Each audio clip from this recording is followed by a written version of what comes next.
J'ai adhéré à ce mouvement à 18 ans. J'ai commencé à être militante, j'avais 18 ans, en 67, au moment où j'ai fait mon bac. J'ai été tellement bouleversée par la défaite en 6 jours, tellement humiliée, qu'il fallait que je réagisse en faisant une action politique. Mon action politique a été de rejoindre les rangs du Fatah, dans lequel j'ai beaucoup milité, et aussi j'ai travaillé comme chercheur, puisque j'ai commencé en anthropologie à l'université américaine des recherches sur les structures sociales des camps de réfugiés palestiniens au Liban. Pourquoi les camps de réfugiés? Parce que je pense que la révolution, elle a commencé chez les réfugiés. La première revendication était Al-Aouda, le retour. Il n'y avait pas encore d'occupation militaire, puisque celle-là, elle a commencé en 67. Mais nous, on a milité depuis 1948 pour notre droit à revenir chez nous en tant que réfugiés expulsés de Palestine. Et donc, pendant de 89, mon premier poste que le président Arafat m'a donné, qui était donc représentante de l'OLP en Irlande, puis représentante de l'OLP aux Pays-Bas, puis au Danemark, puis à l'UNESCO, puis délégué général en France, puis ambassadeur auprès de l'Union européenne, la Belgique et le Luxembourg. Je l'ai fait de tout corps, avec plein de convictions. Pour moi, je n'ai jamais fait ça comme métier, je n'ai jamais été dans une école de diplomatie, je n'ai jamais fait un diplôme de relations internationales. Arafat ne m'a pas nommé la première femme ambassadeur parce que j'avais un diplôme de Harvard. Il m'a demandé d'être la première femme ambassadeur en 89 parce qu'il me connaissait très bien déjà comme militante de la cause palestinienne. Il faut être humble. Nous n'avons pas vraiment une diplomatie d'un pays souverain. On a la diplomatie d'un pays qui est encore sous occupation militaire.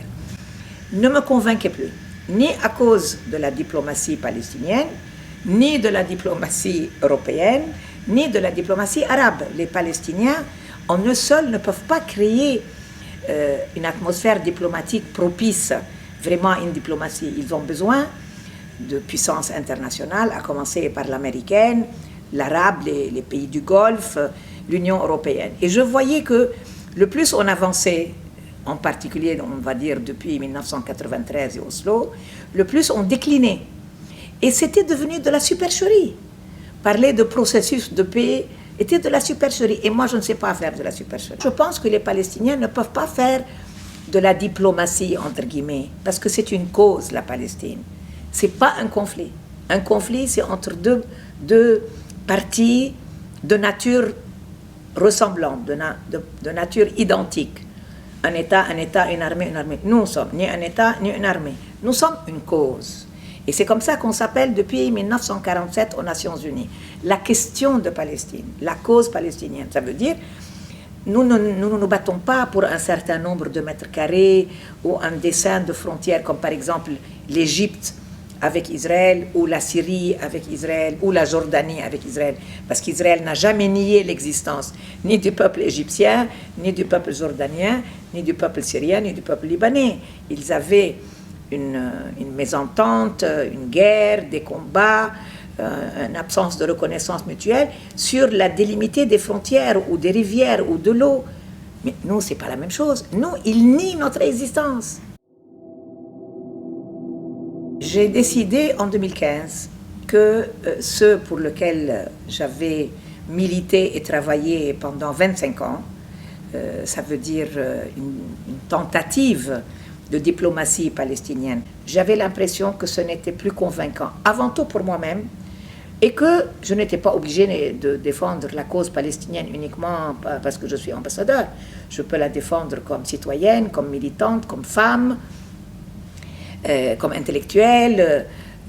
Et donc, je n'ai jamais arrêté, et je n'arrêterai jamais. Pour moi, à vous dire vrai, je pense que ce que je fais maintenant, ce que font maintenant plein de gens, en Palestine, mais aussi dans le monde entier, les Palestiniens sont 12 millions. Sur les 12 millions, il y en a au moins 7 qui ne sont pas en Palestine, qui sont des réfugiés.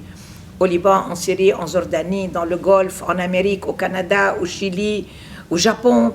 Parce que cette diaspora, elle fait partie d'une jeunesse qui sont peut-être la 3e génération d'enfants de réfugiés expulsés en 1948, mais ils sont aussi des citoyens de tous ces pays-là. Et eux, ils contribuent vraiment à faire reconnaître l'histoire palestinienne, ce qu'on appelle dans le langage anthropologique le récit. Ça veut dire la manière de raconter ce qui s'est passé depuis 1948. Donc, l'histoire, la mémoire, la culture, la poésie, la société, la revendication des droits. Qu'est-ce que ça veut dire autodétermination? Ça fait 50 ans que que les Nations Unies nous parlent du droit à l'autodétermination. Mais on ne peut rien décider en Palestine. Donc il n'y a pas de reconnaissance du droit. Sur le papier, ils écrivent autodétermination, mais on n'autodétermine rien, puisqu'on ne peut même pas sortir de chez nous. On ne peut même pas avoir un permis pour construire une maison, pas avoir un permis pour creuser un puits. Donc, la manière de défendre la Palestine, elle a changé en 72 ans. Ça fait 72 ans que la question de Palestine se pose.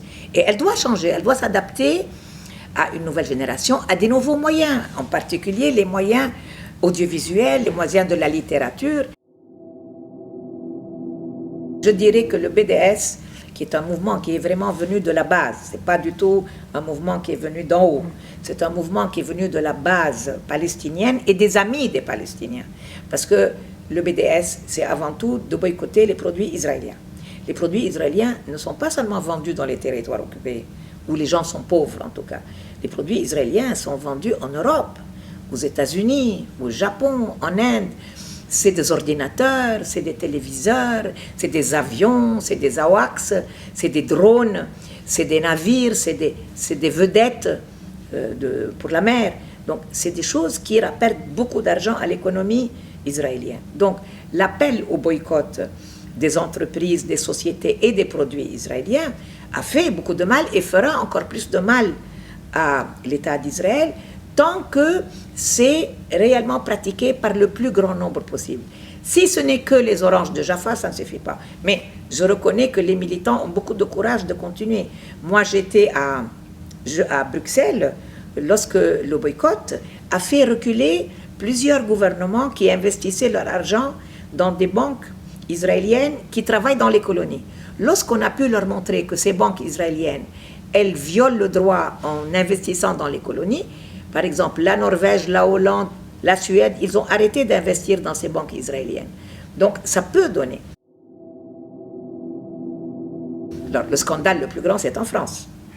Parce qu'en France, non seulement ils ne veulent pas laisser les jeunes pratiquer le BDS, ils accusent les militants pro-palestiniens de racisme à l'égard de juifs ou d'Israël ou de produits cachers, ce qui est débile. Ça n'a rien à faire avec les produits cachers. C'est une méthode non violente utilisée dans tous les combats du monde, et en particulier en Afrique du Sud, pour obliger un pays qui viole le droit international de respecter, surtout lorsque le déséquilibre est tellement grand. Et c'est une action citoyenne. En France, comme pendant l'occupation, on a appelé au boycott des produits juifs, il y a malheureusement une loi qui permet qu'on condamne les militants qui appellent au boycott. Et il y a eu plusieurs procès, mais finalement, la Cour européenne a dit que le BDS n'avait rien à faire avec un appel à la haine raciale ou à la discrimination et qu'il était totalement légitime. Donc, les militants français ont fini par gagner leur bataille. Il faut la continuer, mais il faut surtout l'élargir au maximum. Vous avez vu comment, à l'Institut du monde arabe, lorsqu'on a fait le dialogue avec Dr Abahi Sakha, qui est un professeur de l'université Birzeit en Palestine, nous avons parlé aussi de dimensions qui ne sont pas les dimensions habituelles. Il faut aller aux Nations Unies, il faut voter aux Nations Unies, il faut voter à l'Union européenne. Ça ne suffit plus. Et donc, je me consacre beaucoup à ça. Et je suis membre de 2 conseils d'administration de 2 institutions que je trouve très importantes. La première, c'est l'université de Birzeit, d'où vient le docteur As-Sakha, qui est la meilleure et la plus grande université en Palestine. Elle est dans le village de Birzeit, qui est près de Ramallah. Elle a été fondée il y a plus de 70 ans par une famille. Donc c'est une école privée, ce n'est pas l'autorité palestinienne qui l'a fondée. Elle a une très belle histoire d'une famille chrétienne qui s'appelle les Nasser, qui ont commencé ce collège qui est devenu après une fac, et aujourd'hui il a le soutien de beaucoup de mécènes et de donateurs palestiniens.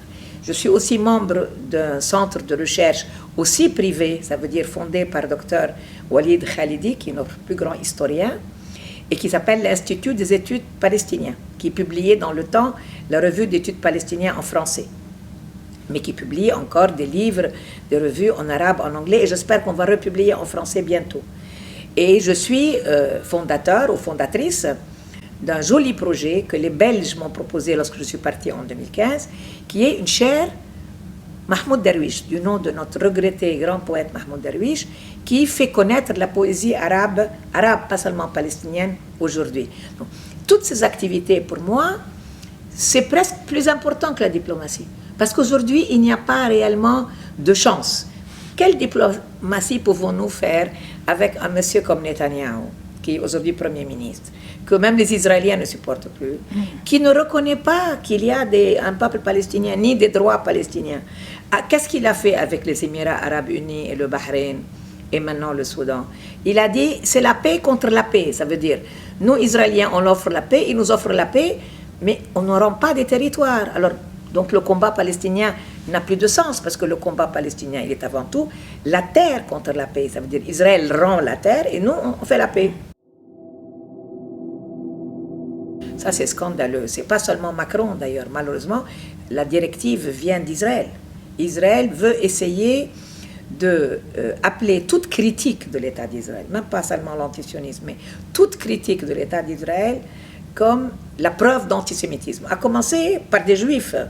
Edgar Morin, le grand philosophe français qui a 99 ans, qui a été très courageux, qui écrit contre la politique d'occupation israélienne, qui est juif et résistant, il l'appelle antisémite. Dominique Vidal, le grand journaliste qui a écrit un livre sur le sujet, il l'appelle antisémite. Il ne faut pas utiliser le spectre de l'antisémitisme, parce que je vais dire quelque chose de très grave. Ça contribue à l'antisémitisme. Parce qu'à force de banaliser, d'appeler tout antisémitisme, le vrai antisémitisme, lui, il se perpétue, il est de plus en plus violent, et on l'a vu malheureusement avec l'attentat de la boutique Kasher, on l'a vu avec l'assassinat de vieilles dames juives qu'on a balancées par la fenêtre. Comme l'antisémitisme, malheureusement, est une réalité, et qu'elle n'a pas disparu, elle n'est pas du tout comme elle l'était pendant que le national-socialisme dirigeait l'Europe, les nazis en Allemagne, mais aussi en France et en Belgique et en Hollande et dans plein de pays. Mais il y a encore dans le substrat culturel, parce que ça vient d'une certaine forme aussi d'éducation de l'Église, du rapport entre chrétiens et juifs, et ça n'a rien à faire avec les Palestiniens. Mais donc, c'est facile parce que personne ne veut être antisémite, et c'est normal, personne ne devrait l'être. Mais il ne faut pas être non plus raciste contre l'islam, ni contre le christianisme, ni contre le protestantisme, ni contre le bouddhisme. Et donc, cette accusation, il faut savoir y répondre. Ça veut dire, qu'est-ce que c'est sioniste? Sioniste, ça veut dire nationaliste juif. Moi, je ne demande pas aux juifs français d'être nationalistes arabes. Ils ne sont pas arabes. Moi, je suis nationaliste arabe. Je ne leur donne pas. Et donc, eux n'ont pas besoin de me demander à moi d'être nationaliste juif. Je ne suis pas juif. Donc, il y a plein de juifs, au moment de la naissance du mouvement sioniste, qui ont dit, nous, on n'est pas sionistes. Nous, on est juifs français, syriens, libanais, anglais, américains. On veut rester.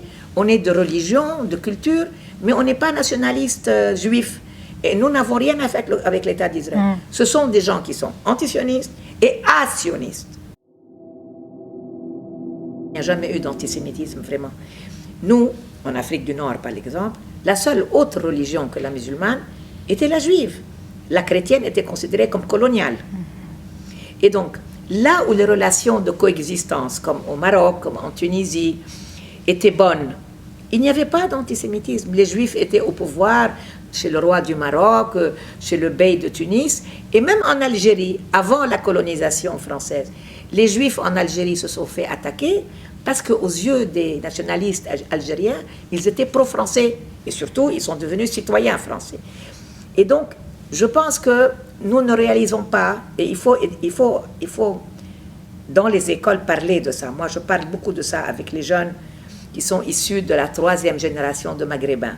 Je dis, il faut que vous compreniez que vous ne réalisez pas combien l'antisémitisme a été un traumatisme terrible. Vous ne comprenez pas que ça veut dire de marcher avec une étoile jaune, de brûler des boutiques, d'arrêter des enfants qui ont 3 ans qu'on envoie dans des fours crématoires. Parce que nous, on n'a jamais vu ça. Mais aussi, au moins les 3 dernières générations de Maghrébins qui sont nés là ne connaissent pas les Juifs d'Afrique du Nord. Leurs parents, mais ils ont d'autres choses à faire de leur raconter comment c'était il y a 50 ans au Maroc ou en Algérie ou en Tunisie ou en Mauritanie. Et donc, il faut aussi apprendre qu'il y a eu une grande communauté juive arabe qui d'ailleurs a une pratique religieuse différente de l'ashkénaze, de l'occidental, qui sont les séfarades. Donc, tous ne sont pas sionistes. La majeure partie ne l'était pas et ne veulent pas l'être. Et la majeure partie n'a pas, parce qu'elle a malheureusement quitté l'Afrique du Nord, elle n'a pas été en Israël, elle a été au Canada, elle est venue en France, elle était dans d'autres pays. Et moi je pense que nous devons rappeler qu'il y a une culture juive arabe, il y a une identité juive arabe qui n'est absolument pas nationaliste ni sioniste et qui a existé dans nos pays. Il y a la musique, il y a la cuisine, il y a les habits, il y a la contribution à la pensée. Nos plus grands philosophes en Andalousie étaient des juifs andalous qui sont après été s'installer au Maroc. Donc, je pense que l'ignorance de la réalité est le plus grand ennemi de la coexistence et que beaucoup de ce qui vient aujourd'hui de cette campagne ridicule d'appeler toute critique de l'État d'Israël de l'antisémitisme, et je regrette que le président français est tombé dans le panneau parce qu'il y a un organisme qui fait beaucoup de mal en France, il s'appelle le CRIF. Ça veut dire le Conseil représentatif des institutions juives de France, qui est hystérique à propos de toute critique, qui est plus royaliste, qui est plus actif dans la propagande du gouvernement et de l'armée israélienne que l'ambassade d'Israël. Et c'est lui qui demande que toute critique de l'État d'Israël soit appelée antisémitisme, parce que la minute où ça devient ça, la loi française peut te traîner devant les tribunaux pour antisémitisme. Je suis d'une génération qui a utilisé beaucoup de termes comme trahison, complot. Je n'aime plus ces termes. Il faut être pragmatique et montrer pourquoi c'est une trahison. C'est avant tout une supercherie. C'est une supercherie. Parce que les Émirats arabes unis, le Bahreïn et le Soudan n'ont jamais eu de problème de guerre avec Israël. Ils n'ont pas de territoire occupé, ils n'ont jamais nié l'existence d'un peuple émirati ou bahreïnais ou soudanais, ils n'ont jamais occupé leur territoire, ils n'ont jamais réprimé leur population. Ils étaient solidaires de tous les autres pays arabes, puisque tous les États membres de la Ligue arabe sont solidaires de la Palestine, de la Syrie, du Liban, parce que nous avons encore des territoires occupés par Israël. Et donc, cette supercherie, c'est une supercherie, ils vendent ça comme étant un accord de paix, c'est uniquement un accord de reconnaissance diplomatique, dont le but véritable n'a rien à voir avec la Palestine. C'est la mainmise des Américains sur le plan économique, sécuritaire, commercial, culturel, sur la région du Golfe et sur la région de l'Afrique du côté du Soudan, ça veut dire la partie qui fait face au Yémen. Parce que les Américains veulent contrôler le monde. Comme on n'est plus dans le système de Yalta, où il y avait deux superpuissances, les Américains ont le sentiment qu'il n'y a personne face à eux, surtout pas des Arabes unis. Ils sont des Arabes désunis maintenant. Tous ceux qui ont besoin des Américains, vous avez vu, le Soudan a tout fait pour essayer de résister, parce que le peuple soudanais est un peuple extraordinairement résistant et courageux, et il n'avait rien à faire avec Béchir, le militaire qui pendant 30 ans a été un autocrate. Et d'ailleurs, ils l'ont fait tomber à Béchir, ils ont fait une révolution au Soudan. J'ai un immense respect pour le peuple soudanais. Mais les sanctions que les Américains ont imposées sur le Soudan fait qu'il n'y a rien. Il n'y a pas de médicaments, il n'y a pas de pétrole, il n'y a rien, il n'y a pas de blé. Et donc, les Américains, qui sont bien sûr les plus forts au Fonds monétaire international et à la Banque mondiale, ont dit « Vous n'aurez rien tant que vous n'aurez pas fait ce qu'on vous dit. » Alors, le nouveau gouvernement soudanais a dit « Mais qu'est-ce que vous voulez ?» Ils ont dit « Vous devez payer le prix de tous les gens qui ont été assassinés dans des attentats organisés par Béchir, qui n'est plus le président. 350 millions, ils les ont payés. Vous devez faire un accord entre les groupes militaires, parce qu'il y a beaucoup de milices au Soudan, parce qu'il y a le Sud-Soudan, il y a le Nord-Soudan. Vous devez faire la paix avec tous ces groupes-là. Et troisièmement, le plus important, vous devez rétablir des relations diplomatiques dans tous les domaines. Ils leur ont mis le couteau sur la gorge. Les Américains veulent contrôler le monde. Comme on n'est plus dans le système de Yalta, où il y avait deux superpuissances, les Américains ont le sentiment qu'il n'y a personne face à eux, surtout pas des Arabes unis. Ils sont des Arabes désunis maintenant. Si demain, le Yémen, par exemple, il y a un cessez-le-feu et on propose d'investir du Fonds monétaire de la Banque mondiale pour reconstruire, parce qu'il est détruit le Yémen. Il est détruit par les Saoudiens, les Émiratis et les Américains. Les Yéménites n'auront pas le choix que de dire oui, parce qu'ils auront besoin d'une aide qui vient. D'où vous voulez qu'ils trouvent l'argent? Chez les Bédouins. Et donc, il est évident que d'autres pays arabes suivront si ce sont des pays qui sont tributaires de l'aide américaine, du soutien de la Banque mondiale, du Fonds monétaire international. Et depuis l'occupation du Koweït par l'armée irakienne, le monde arabe s'est scindé en deux camps. Nous sommes ici dans un institut du monde arabe où M. Pisani, qui était le président, que Dieu ait son âme, il est mort maintenant, M. Pisani, qui était contre la participation à la guerre de la France, a été envoyé par François Mitterrand, le président François Mitterrand, pour essayer de convaincre Saddam Hussein de se retirer. Pourquoi? Parce que cette guerre, elle a divisé les Arabes. Alors vous avez l'Arabie saoudite, tous les pays du Golfe qui ont fait partie, même la Syrie, ont fait partie de la coalition militaire américaine qui a détruit l'Irak. Et vous avez des pays comme l'Algérie, comme le Yémen, comme l'OLP qui disent nous ne voulons pas participer à une guerre contre d'autres Arabes. On peut essayer de demander à Saddam de sortir parce qu'il n'avait pas le droit d'occuper le Koweït, c'était une violation du droit. Mais sans détruire son pays, parce que son pays n'est pas responsable complètement de sa politique d'occupation du Koweït. Et malheureusement, on a échoué, et c'est à ce moment-là que le monde arabe s'est scindé. Dans un camp qui suit la politique américaine systématiquement, et face à ça, il y a une situation où les Américains ont pratiquement participé à détruire des pays comme l'Irak, comme la Syrie. Malheureusement, je pense qu'ils vont faire la même chose pour le Liban, la Libye, le Yémen. Et donc, vous avez ce qu'on appelle en anglais les failed states, les États faillis. Vous n'allez pas me dire que la Syrie fonctionne comme un État souverain, ou que l'Irak a fonctionné, ou que la Libye, ou que le Yémen. Qui mène la guerre là-bas? Avant tout, les Américains et leurs alliés, et bien sûr, comme maintenant le grand conflit dans la région, c'est le conflit entre les ambitions iraniennes et les ambitions américaines et les ambitions turques. On y reviendra à propos de la France. Si vous voulez, nous sommes devenus le territoire sur lequel la guerre Iran, États-Unis et Turquie, Russie, Iran et pays arabes du Golfe a lieu. Mais elle a lieu chez nous. Elle n'a pas lieu ni aux États-Unis, ni même dans le Golfe Persique. Elle a lieu dans les territoires les plus faibles, ça veut dire Irak, Syrie, Liban, Palestine, Égypte. Il ne faut pas qu'on blâme tout le temps nos ennemis. Il faut aussi qu'on blâme aussi nous-mêmes. La Ligue arabe, elle ne sert plus à rien. Elle ne sait plus prendre une décision ou la mettre en œuvre. Et donc, il y a quelque chose qui ne va pas aussi dans le monde arabe. Pourquoi vous pensez qu'on fait la guerre aux Arabes depuis 100 ans? Parce que c'est un... Si l'Union européenne, où moi j'ai travaillé pendant 10 ans, si elle est une entité culturelle, économique, commerciale, sécuritaire et militaire, imaginez les Arabes. Les Européens parlent 14 langues. Ils sont faits de 28 pays qui, à l'origine, étaient en guerre entre eux.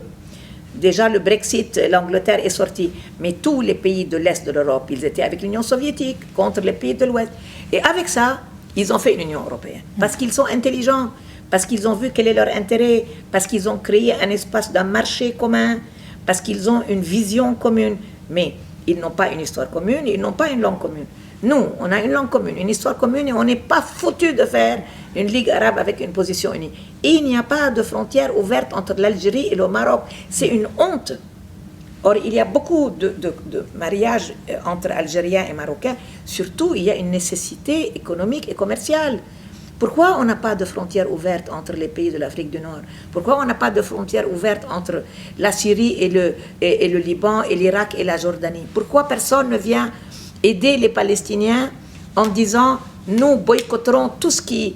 maintenant, ils veulent boycotter soi-disant les peuples français. Pourquoi ils n'ont pas boycotté tous les gens qui ne soutiennent pas les Palestiniens, à commencer par les Américains? Une grande part de la hargne à l'égard des musulmans en France, et des Arabes en France, et des Maghrébins en France, vient de la guerre d'Algérie. Beaucoup de Français, que ce soit des gens qui ont fait partie de l'occupation et la colonisation de l'Algérie, parce que vous savez, l'Algérie, c'est exactement comme la Palestine. un projet de colonisation de peuplement. Ça veut dire que, comme les Israéliens ont voulu faire en Palestine, les Algériens ont subi une colonisation. On a transporté des colons français en Algérie pour que l'Algérie devienne française. C'était un département de la France. Et donc, il y a des gens qui ont cru que c'était leur pays et qui ont eu beaucoup de mal à partir. On les a déportés, mais contre leur gré, bien sûr. Il y a des gens qui se sont battus avec la France contre l'indépendance de l'Algérie. Cela aussi. Et donc, il reste beaucoup de... Comment dire? Il reste beaucoup de blessures de la guerre d'Algérie. Je crois que le président Macron a pris une très bonne décision en nommant Benjamin Stora, qui est un très grand historien, qui est juif, algérien et français, et dont c'est la grande contribution à la réflexion historique et la relation entre la France et l'Algérie depuis le début de la guerre d'Algérie. Et donc, je pense que le président a eu tout à fait raison de fonder quelque chose qui pourrait contribuer à la réconciliation, contribuer déjà à la connaissance de l'histoire. Vous avez vu les magnifiques films de Pascal Blanchard sur Antenne 2 qui s'appellent La décolonisation. Il faut les voir. C'est la première fois depuis que je viens en France, ça veut dire depuis 50 ans, puisque j'ai étudié ici, que je vois à une télévision publique, à une heure de grande écoute, 2 magnifiques documentaires faits par Pascal Blanchard et son collègue, qui racontent le passé colonial de la France en Afrique du Nord, mais en Afrique noire aussi, et qui expliquent tous les non-dits, tous les tabous, tout ce qui fait qu'on est dans la situation dans laquelle aujourd'hui, avec cette idée stupide d'une loi sur le séparatisme. Qui veut se séparer? Personne ne veut se séparer.